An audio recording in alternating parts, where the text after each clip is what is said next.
Alpha Network Adapter. So, ano tong Alpha Network Adapter? So, ito naman, kinoconnect niya yung desktop and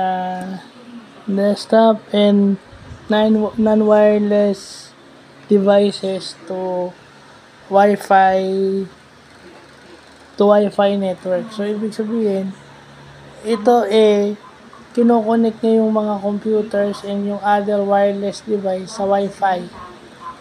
So, ibig sabihin, dahil nga yun ang ginagawa niya, may tendency din na ginagamit itong alpha network adapter na to penetrate. Ito ay ginagamit din sa penetration attack. So, ito may magandang gamit, may magandang silbi, pero pwedeng gamitin. Pwedeng ma-utilize sa penetration attack. So, ito nga yung mga bagong term Maswerte nga tayo na pag-aaralan natin to, no?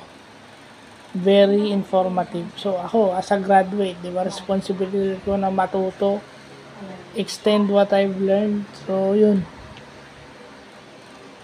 Having a diploma doesn't guarantee you anything. It's kung meron man is extending it. Extend mo yung knowledge mo dyan. So, yun lang po.